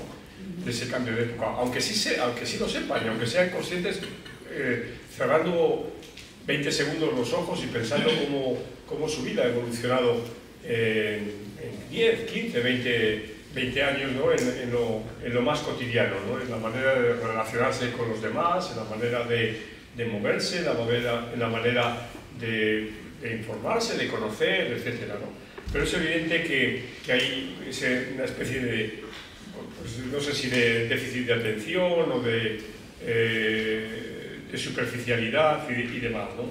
Y en ese sentido yo creo que bueno, hay grupos humanos que tenemos responsabilidades y posiblemente pues, los que estamos aquí presentes pues, somos parte de esos grupos humanos porque tenemos un interés vocacional, tenemos un interés o una hechura profesional que nos lleva pues, a estar presente en estas reflexiones y en estos debates, ¿no?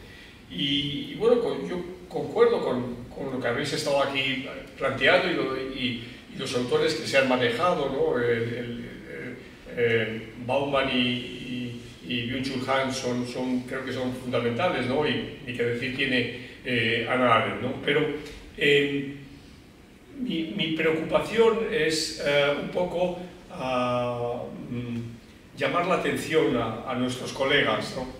de que hay cosas que se han terminado y que no vale la pena perder el tiempo, nunca se pierde el tiempo, pero no vale la pena perder el tiempo en darle vueltas sobre ellas, ¿no? tú has puesto un ejemplo muy claro, aunque sea así de pasada, como es el tema de los partidos políticos. O sea, olvidémonos, o sea, quiero decir, o llamémoslo otra cosa, pero porque siempre además tenemos en la cabeza los partidos políticos de Diverger. El libro de Diverger tiene 75 años, 75 años, y todavía uno lo encuentra en librerías, ¿no? Y lo encuentra en reediciones o no sé, bueno, o incluso el propio libro de Sartori y demás. Eso ya no existe, estamos en otra lógica, y esto supone que tenemos una obligación, ¿no? Tenemos una obligación que es fundamental, ¿no? Tú has citado muy bien a Spinoza y cuando te has referido al tema de las emociones, porque además las emociones, y hablar de las emociones, pues también todos lo sabemos, en una cultura machista y en una cultura patriarcal las emociones eran de flojos, ¿no? O sea, ¿qué es esto de llorar? ¿Qué es esto de tal, no? Aquí, para nada, ¿no? Aquí lo que tenemos es la razón pura y dura y un razonamiento lo más sofisticado que pueda haber, y entonces pues caemos en esas aberraciones. Me ha encantado eso que has reflexionado sobre el tema de la elección racional, ¿no? Y esa monstruosidad, ¿no? Entiéndame, monstruosidad no es, porque fue un esfuerzo intelectual para entender lo que estaba pasando, ¿no? Pero cuando se planteó pues toda esta moda que hizo furor en un determinado momento, ¿no? Sobre todo en el mundo anglosajón o en el mundo norteamericano, ¿no? de los años 80, ¿no? A propósito del rational choice y todo esto, ¿no? Bueno, hoy estamos en otra, ¿no? Y lo estamos viendo, y a mí lo que me interesa es que ver cómo hay gente que lleva tiempo, que se ha dado cuenta de ello y que en esta orgía de poder y de dinero pues han hecho mucho dinero y siguen haciendo mucho dinero, ¿no? Que es el mundo de la consultoría, el mundo de los comunicadores, etcétera, ¿no? El marketing político, ¿no? Que ha sabido vender perfectamente una serie de trucos, de recetas para alcanzar el poder, ¿no? Y ser pues, usufructuarios, ¿no? de lo que significa alcanzar el poder. Entonces, pero esto es solo una parte de lo que nos debe interesar, ¿no? Otra llamada de atención, y es al filo de la exposición de Raisa, bueno, es que al haberse producido unos cambios tan brutales en el mundo de la comunicación, esos cambios brutales condicionan absolutamente todo, porque condicionan el posicionamiento de las personas, de los individuos en el debate público. En unas sociedades, además, que no olvidemos, las sociedades siempre han sido complejas, por supuesto, pero es que estamos en una sociedad global de más de 8.000 millones de personas, ¿no? Y digamos, manejar ese conjunto de individuos, cuando planteamos que hay problemas que son absolutamente globales y que por definición afectan a esos 8.000 millones de personas, el tema del calentamiento, el tema de los movimientos de población, el tema evidentemente que conlleva a todo lo que supone el tratamiento de enfermedades y demás, ¿no? Es decir, un poco ese señuelo de la gobernanza mundial, ¿no? Porque evidentemente el cambio, estos tres problemas que he planteado, estos tres eventos que he planteado, que están en boca de todo el mundo y en cualquier sociedad, es decir, cambios demográficos, cambios o movimientos de población, cambio climático y el tema pandémico, diríamos, bueno, no tiene otra solución si no hay un manejo global, porque es un problema global. O sea, es decir, no es un problema de que yo me encierro en mi pueblecito, en mi valle y me busco la vida, ¿no? Eso es absurdo, ¿no? Pero donde quiero llegar es que ese escenario requiere, y lo has dicho muy bien, de la interdisciplinaridad. O sea, este rollo de que yo soy politólogo, que tú eres economista, que tú eres filósofo, que tú eres... O sea, no O sea, no. De acuerdo que uno puede tener su línea, su enfoque, su punto, pero tiene que estar en permanente diálogo con otras disciplinas, pero en permanente diálogo. O sea, esto se ha acabado, esta universidad que hemos generado en lo que podemos denominar la universidad de masas de los años, pues eso, de la segunda mitad del siglo XX, ¿no? Que bueno, que es cierto, pasó una universidad de tener, yo qué sé, 100 estudiantes a tener 10.000 estudiantes, digo, para que nos hagamos un poco de idea de lo que quiero decir. Se ha multiplicado por 100 el número de estudiantes, ¿no? Cuando yo era universitario, a principios de los años 70, pues en España no me voy a inventar la cifra porque sería ingenuo, pero ridículo. Pero evidentemente éramos muy pocos los universitarios que éramos en España en el año 1970, ¿no? No tiene nada que ver con el mundo universitario ya no ahora, sino incluso 25 años después. Es decir, los universitarios que había en España cuando yo ya daba clase en el año 90, 95, ya se habían multiplicado por varios el número, ¿no? Y entonces, claro, había que atender eso y había que cuadricular las universidades, las facultades, los departamentos, etc. Pero eso fue una solución administrativa, una solución burocrática que hay que superar, que ya está superada, ¿no? Y eso también es yo creo que a propósito de lo que estamos haciendo aquí esta mañana, es un llamado, ¿no?, a este tipo de colaboración. Fijaros, antes de este acto hemos estado firmando un convenio con Infoplazas, ¿no? Claro, Infoplazas tiene 430 puntos en este país para llegar a la gente, a propósito también de lo que se ha dicho aquí, ¿no? A propósito de esos datos, a propósito de la información, saber de qué va este país, ¿no? Es un país que es pequeño en términos de kilómetros cuadrados y en términos de población, pero que es extremadamente diverso, extremadamente complejo, etc. Pero que tenemos mecanismos para conocer el país, ¿no? Es un lujo tener 430 puntos de información, de acceso para llegar a comunidades muy dispersas, muy diversas, de las que no se sabe nada. Bueno, pues ese es el reto también, ¿no?, al que nos enfrentamos, ¿no?, como sociedad, pero también como mundo, diríamos, universitario y demás, ¿no? Entonces ya de lo que se trata este seminario precisamente es llamar la atención de este tipo de temas, de este tipo de problemas. Luego podemos entrar en debates específicos, ¿no? Hablar, por ejemplo, de tu provocación, que me ha gustado mucho, y bueno, da la casualidad, te lo mandaré, yo creo que saldrá publicado mañana o pasado mañana, un artículo un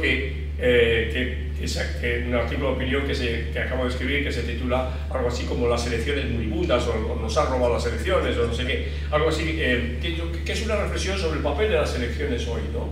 Y de cómo es absurdo, ¿no? O sea, la frase de Mark Twain me parece fenomenal. Pero, por ejemplo, el caso de Estados Unidos hoy, ¿cómo podemos creer en un sistema en el que el poder desde arriba dice: vamos a modificar los distritos electorales de Texas para ganar 5 diputados más en este estado que es tan importante, que nos darán el triunfo en la Cámara de Representantes? Y se quedan tan anchos, tienen la mayoría para modificar los distritos electorales, lo han hecho, ya lo han hecho en la Cámara de Representantes, y lo van a hacer porque tienen el Senado, y lo van a hacer. Y a lo mejor esos 5 diputados, esos 5 representantes son fundamentales para que no haya un juicio político a Trump, etcétera, en las elecciones de intermedias del año que viene. Bueno, o cuando la señora Sheinbaum se crea una encuesta formulada desde arriba para preguntar a la gente cómo quiere el sistema electoral, con unas preguntas hechas por el partido dominante, por Morena, para desmantelar todo el sistema electoral mexicano construido durante 30 años. O el señor Bukele, cuando dice: aquí la Constitución prohibía la reelección, pero como tenemos una mayoría, y eso es porque el pueblo lo quiere y porque el pueblo nos apoya, vamos a ir a la reelección, vamos a extender la reelección a 6 años, de 5 a 6 años, vamos a hacer además una elección por sistema electoral minoritario, es decir, de primera vuelta, vamos a eliminar la segunda vuelta para que no haya ninguna duda, etc. Entonces, ¿de qué estamos hablando? Esto es una tomadura de pelo. Es una tomadura de pelo, ¿no?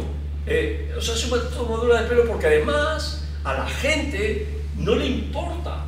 O sea, es que no le importa porque ya están en otra. Y además, si hubiera una voluntad real de saber lo que quiere la gente, tenemos capacidad para saberlo. Tenemos capacidad para saberlo. Desde una perspectiva, no estoy hablando de una perspectiva de gran hermano, que también, como lo hacen los chinos, ¿no? Por supuesto, pero saber realmente cuáles son las inquietudes de la gente y las demandas de la gente, no saber realmente y llegar al fondo del problema. Pero eso no interesa a nadie porque estamos en esa orgía de poder y dinero, ¿no? Esa orgía de la foto que ponía Raiza de las grandes empresas que son las que cortan el bacalao, ¿no? Entonces, bueno, yo creo que estos son muchos temas, ¿no? Para debatir. Vamos a seguir teniendo sesiones como esta cada cierto tiempo. Muchísimas gracias por venir. Tenemos todavía, habíamos dicho de cerrar a las 12, tenemos todavía 7 minutos por si hay alguna pregunta, alguna inquietud o dejarnos algún mensaje para que abordemos este tipo de temas en sesiones siguientes. Por favor. Buenos días. De verdad que muy interesante el conversatorio. Me quedé pensando con respecto a la intervención de la licenciada. Todo es, y no voy a defender a nadie, no quiero hacer de abogado del diablo, pero todo es los políticos. ¿Cuál es la responsabilidad de la población que escoge a sus políticos? Tenemos, y me centro en Panamá. Yo participé de política por más de 30 años en partido político. Fui dirigente universitario, vengo de abajo, en el sentido ese de recorrer. Me cansé del partido, dejé el partido. Hoy no pertenezco a ninguno, pero observo, estudio, leo y veo que la población sigue siendo la misma, y disculpen el término que voy a usar porque la gente le golpea cada vez que uno utiliza esta palabra, ignorante políticamente. Y no hay forma de educar a esa población porque, como lo dijeron, y creo que lo dijo el doctor Llanareas, la emoción del discurso. Nos fuimos con la emoción del... Bueno, se fueron, porque quizás no todo, nada más un 36% votó, 34% votó por este gobierno actual. Se dejó llevar por la emoción del chenchen. Y nadie se puso a analizar que la economía no camina a la velocidad del discurso ese emocional del chenchen. Pero ¿cuál es la responsabilidad de la población? ¿Cómo hacemos si los políticos que llegan a la presidencia son escogidos por la población? ¿Cuál es la responsabilidad de esa población? Es la pregunta, así someramente. Yo quiero reaccionar algo sobre eso. A mí me parece que es verdaderamente injusto golpear primero a la población, porque cuando está... No te escuché, perdona. Repita, que no escucho bien. Golpear primero a la población.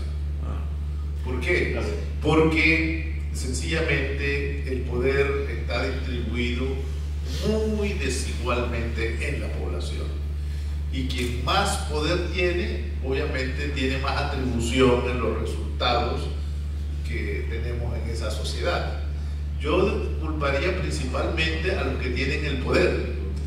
El problema es que tenemos una concepción equivocada de qué es tener el poder, porque la gente cree que tener poder es estar en el gobierno, la gente cree que tener poder es estar en la asamblea, ser diputado, etc. Y en realidad no es así. En la sociedad en que vivimos, yo diría que un diputado puede ser una expresión bastante dramática de lo que es no tener poder. No logran nada. ¿Se dan cuenta? Entonces, por eso digo que hay que reevaluar el tema de las elecciones cuando estamos pensando en la democracia. ¿Qué tanto verdaderamente pueden aportar las elecciones a la democracia? Manolo tiene la tesis de que en el futuro las elecciones no van a existir.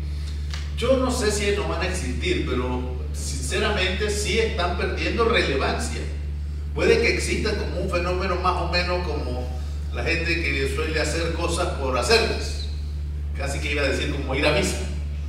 La gente de repente va a ir a las elecciones, va a ir a la urna, va a votar y vamos a tener resultados porque eso se hizo hace 5 años y lo vamos a seguir haciendo cada 5 años. Pero verdaderamente nos estamos jugando el futuro del país en las elecciones. Entonces todo parece indicar que no, que en realidad el poder está en otra parte. Y eso es algo que hay que considerar. Yo pienso, Manolo, que podemos proponernos un programa de investigación en el sentido de hacer un esquema de las cosas que necesitamos investigar, cuestionar, replantear en esta cuestión terrible que llaman el declive de la democracia. Y digo que es terrible porque normalmente cuando hablamos del declive de la democracia nos estamos refiriendo a enemigos conocidos. Por ejemplo, el autoritarismo es un enemigo conocido. Yo no diría que el autoritarismo se lo inventaron la inteligencia artificial. No, eso lo sabemos mucho de antes. Ahora, la pregunta es si la inteligencia artificial está introduciendo otras cosas adicionales al autoritarismo, que sí lo hay. Entonces, por eso digo que hay que investigar un poco cómo es que estamos pensando en estos temas. Hay algo que dice Sam Altman, y voy a cerrar con esta cita de Sam Altman, que es el cofundador de OpenAI. Sam Altman dice que hay 3 razones por las cuales la gente desconfía de la inteligencia artificial. La primera razón o la primera hipótesis es lo que él llama el espíritu maligno, que la gente piensa que la inteligencia artificial es un tipo de herramienta que un espíritu maligno se va a apoderar de ella y nos va a comenzar a hacer daño. Él dice, en realidad no hay ninguna inteligencia artificial, ninguna corporación que tiene todo el poder de la inteligencia artificial. Si hay algo que está ocurriendo en realidad es que la inteligencia artificial está sumamente fragmentada. Hay muchas fuentes de inteligencia artificial. Yo recuerdo que hace 3 años, cuando empezó la fiebre de esto, vi de repente un día que había 300 inteligencias artificiales diferentes en esos sitios en internet que uno podía visitar.